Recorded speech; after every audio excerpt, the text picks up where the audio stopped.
এই রকম বৃষ্টির দিনে সন্ধ্যাবেলায় গরম গরম চিকেন পকোড়া খেতে কার না ভালো লাগে। আজ আমি শেয়ার করব restaurant style chicken pakora recipe. খুবই সিম্পল ভাবে আমি বানিয়ে দেখাবো, তবে এর টেস্ট কিন্তু একদম রেস্টুরেন্টের মতনই হয়। উপর থেকে ক্রিস্পি আর ভিতর থেকে সফট আর জুসি। খুবই কম সময় ও কম উপকরণে যে কেউ বানিয়ে নিতে পারবেন। বৃষ্টির দিনে সন্ধ্যাবেলা স্ন্যাক্সে চিকেন পকোড়া আর সঙ্গে একটা ভালো মুভি, পুরো সন্ধ্যাটাই জমে যাবে। নমস্কার বন্ধুরা, কিচেন টেকনিকে আপনাদের সবাইকে স্বাগত। আমি মধুমিতা আবারও একটা নতুন রেসিপি নিয়ে হাজির হয়ে গেলাম। চলুন দেখে নেওয়া যাক আজকের রেসিপি। রেস্টুরেন্ট স্টাইল চিকেন পকোড়ার জন্য আমি এখানে 500 গ্রাম বোনলেস চিকেন নিয়েছি। তবে আপনারা চাইলে উইথ বোনে করতে পারেন, তবে বোনলেস হলে বেশি ভালো লাগে। এখন চিকেনগুলো আমি একটু ছোট সাইজ করে কেটে নিয়েছি, নর্মাল পকোড়ার থেকে একটু ছোট সাইজেই রয়েছে। এরপর চিকেনটা ম্যারিনেট করে নেব। নিয়েছি স্বাদ মতো নুন, দিয়েছি হাফ চা চামচ হলুদ গুঁড়ো, দিয়েছি 1 চা চামচ লাল লঙ্কার গুঁড়ো,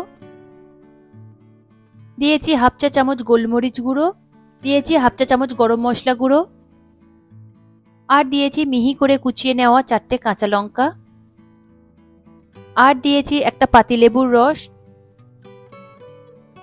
দিয়েছি 1 চা চামচ আদা রসুন বাটা, আর দিয়েছি খুব সামান্য রেড ফুড কালার, এটা পুরোটাই অপশনাল, আর দিয়েছি 1 চা চামচ জিরে গুঁড়ো, দেব 1 টেবিল চামচ পরিমাণে সাদা তেল, আর সব শেষে দিয়ে দেব 1 চা চামচ রোস্টেড কাসুরি মেথি। মেথিটাকে একটু হাত দিয়ে গুঁড়ো করে নেবেন। এরপরে সবকটা উপকরণ একসঙ্গে খুব ভালো করে মাখিয়ে নেব। খুব ভালো করে মাখানো হয়ে গেলে 1 ঘন্টা মতো ম্যারিনেট করে রেখে দেবেন। এতে করে চিকেনগুলো খুব ভালো সফট হবে আর জুসি হবে ভিতর থেকে। তবে রেড ফুড কালার যদি আপনাদের না থাকে, সেই জায়গায় আপনারা কাশ্মীরি লঙ্কার গুঁড়ো 2 চামচ ব্যবহার করতে পারেন। এতে করেও খুব সুন্দর একটা কালার আসে। এখন 1 ঘন্টা আমার ম্যারিনেট করা হয়ে গিয়েছে। এরপরে বাকি উপকরণগুলো দিয়ে দেব 3 টেবিল চামচ পরিমাণে কর্নফ্লাওয়ার,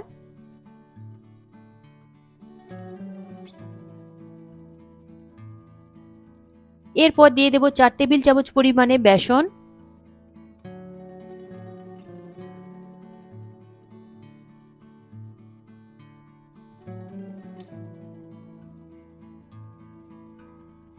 আর দিয়ে দেব সামান্য একটু নুন। যেহেতু আগে নুন দেওয়া রয়েছে তাই একটু বুঝে শুনে নুনটা দেবেন। আর দিয়ে দেব 1 টেবিল চামচ পরিমাণে জল। এরপর জল, কর্নফ্লাওয়ার আর বেসনটা খুব ভালো করে চিকেনের সাথে মাখিয়ে নেব, যেন খুব ভালোভাবে চিকেনের গায়ে কোট হয়ে যায়, ঠিক সেইভাবে মাখিয়ে নেবেন। দেখুন চিকেনটা আমি খুব ভালো করে মাখিয়ে নিয়েছি। এরপরে আমি একটা কড়াই নেব। কড়াইতে আমি পরিমাণ মতো তেল নিয়ে নেব। এখানে সাদা তেলে অবশ্যই আপনারা ভাজবেন, যেহেতু এটা ডিপ ফ্রাই হবে তাই তেলের পরিমাণটা একটু বেশি লাগবে।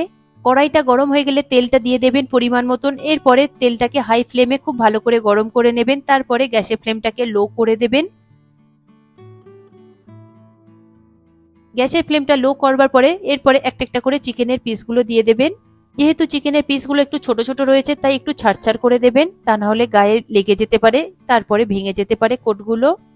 চিকেনগুলো দেওয়ার পরে গ্যাসের ফ্লেমটাকে মিডিয়াম টু হাইতে রাখবেন। এই সময় নাড়াচাড়া করবেন না। একটা সাইড যখন একটু খুব ভালো করে ভাজা হয়ে যাবে তখন একটু নাড়াচাড়া করে উল্টে পাল্টে দেবেন, যাতে 4টে সাইডটা খুব ভালোভাবে ভাজা হয়ে যায়। তবে চিকেন পকোড়া হাই ফ্লেমে দিয়ে ভাজবেন না, এতে করে উপরের কোটটা খুব তাড়াতাড়ি ভাজা হয়ে যায়, ভিতর থেকে কাঁচা রয়ে যায় আর ভিতরের যে জুসি ভাবটা সেটা একদমই চলে যায় আর শক্ত হয়ে যায় চিকেনটা। এখন চিকেনের একটা সাইড ভালো করে ভাজা হয়ে গিয়েছে। এরপরে কাঁটা চামচের সাহায্যে আমি একটু নাড়াচাড়া করে দিচ্ছি। দেখুন চিকেনটা খুব ভালো করে এইভাবে ভেজে নেবেন। 4 থেকে 5 মিনিট মতো সময় লাগবে, যেহেতু চিকেনগুলো ছোট সাইজ আর এগুলো বোনলেস রয়েছে, খুবই তাড়াতাড়ি এগুলো ভাজা হয়ে যায়। দেখুন চিকেনগুলো আমি মাঝের মধ্যে একটু নাড়াচাড়া করে একটু ভেজে নিচ্ছি খুব ভালো করে। দেখুন ভাজা আমার হয়ে গিয়েছে। এরপরে আমি ঝাঁঝরির সাহায্যে তেল থেকে তুলে নিয়ে একটা প্লেটের মধ্যে এটাকে রেখে দেব।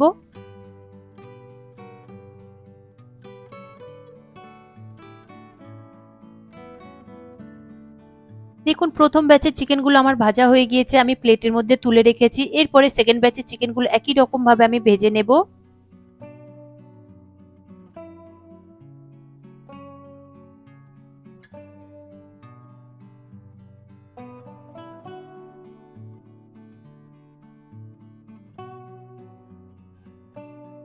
দেখুন মাঝের মধ্যে একটু করে নাড়াচাড়া করে নেবেন, তবে গ্যাসের ফ্লেমটা একদমই হাইতে দেবেন না, মিডিয়াম টু লোতে রাখবেন। দেখুন সেকেন্ড ব্যাচের চিকেনগুলো আমার প্রায় ভাজা হয়ে গিয়েছে, একটু নাড়াচাড়া করে দিয়েছি। এরপরে এটাকে আমি ঝাঁঝরির সাহায্যে তুলে নেব, তেল থেকে নিয়ে একটা প্লেটের মধ্যে এটাকে রেখে দেব।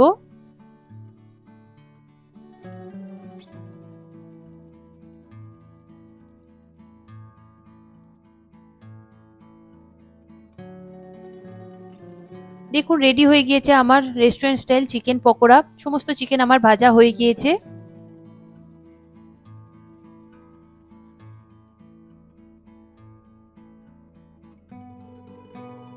এরপর চিকেন পকোড়াগুলো আমি একটা প্লেটের মধ্যে সার্ভ করে নেব গরম গরম। দেখুন চিকেনগুলো কত সুন্দর ক্রিস্পি হয়েছে আর সফট হয়েছে। আমি একটা ভেঙে দেখিয়ে দেব কতটা ভিতর থেকে জুসি হয়েছে। দেখুন আমি এখানে চিকেন পকোড়া এখানে কাসুন্দি আর টমেটো কেচাপ দিয়ে সার্ভ করেছি। আপনারা চাইলে মেয়োনিজ দিয়েও সার্ভ করতে পারেন, তাতেও ভীষণ ভালো লাগে। দেখুন রেডি হয়ে গেল আমার আজকের recipe restaurant style chicken pakora. আপনারা প্রতিটা টিপস ফলো করে এইভাবে বানিয়ে নিন, দেখবেন একদম পারফেক্ট তৈরি হবে। আশা করি আজকের এই রেসিপি আপনাদের ভালো লাগলো। ভালো লাগলে এইভাবে একবার বানিয়ে দেখবেন, আমার মনে হয় আপনাদের সকলেরই ভীষণ ভালো লাগবে। ভালো লাগলে কমেন্ট করে অবশ্যই জানাবেন আর লাইক শেয়ার করবার অনুরোধ রইল। সাথে এই চ্যানেলটি যদি সাবস্ক্রাইব করা না থাকে তাহলে সাবস্ক্রাইব করে নেবেন আর পাশে থাকা বেল আইকনটা প্রেস করে নেবেন। আমি যখন এই ভিডিও আপলোড করব তখন আপনার কাছে নোটিফিকেশন চলে যাবে। আজ তবে এই পর্যন্ত, আবারও দেখা হবে অন্য কোনো রেসিপির সাথে। সবাই ভালো থাকবেন, সুস্থ থাকবেন আর ভিডিওটি পুরো দেখার জন্য অসংখ্য ধন্যবাদ।